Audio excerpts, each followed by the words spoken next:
Daniel and I are at Pinndarendi Station, Queensland, today, July 31st, I think it is. And this is Nadine and Ronnie's property that they're developing into a self-contained camping area. And cafe and whatever else they could think of. That's right. They're very enterprising. 4,000 acres of cattle grazing kind of property. It's very nice here. I think there's 6 other campers. And last night we were invited to their mother's birthday, 70th birthday, and there were 3 groups of campers, and then the extended Nadine and Ronnie family. It was very nice. It was, and they made wood-fired sourdough pizzas. They have this wonderful wood-fire oven. They made these great-looking bread as well, but that all seemed to disappear, so I'd buy one if they had one for sale. And Daniel's going to say something about the Andara lava tubes tour that we took yesterday, which is also in this area. Oh, but before I do that, I just wanted to say something about what they told us about, like being up here in the middle of the wet tropics, is that they had another business with big machinery, which would be doing road grading and various work. And one of the main reasons they're looking to diversify is that there haven't been any bad floods or cyclones here in a number of years.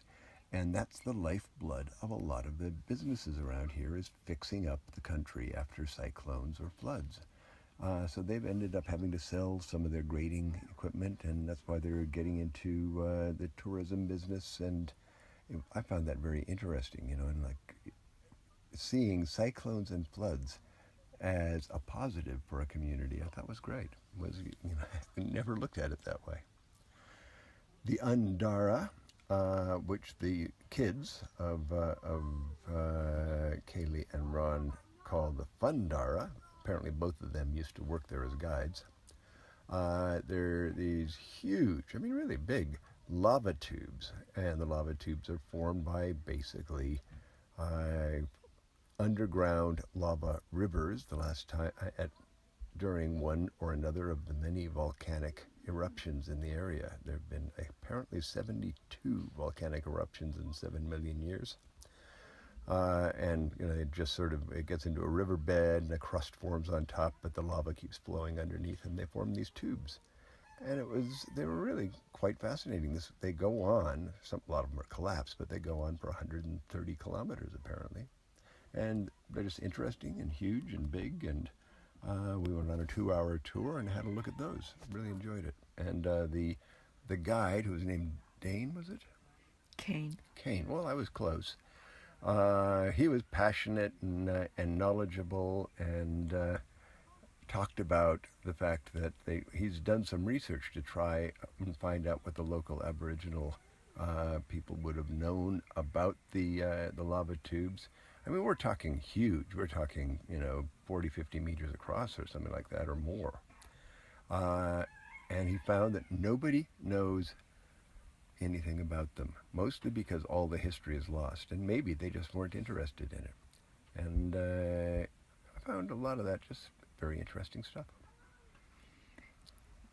Eve's pointing at the little clock on our recording, saying, well, we got to be a little bit... This is our first recording, and maybe we'll be a little more succinct after this, but if you're ever in the neighborhood, see the lava tubes at Andara National Park.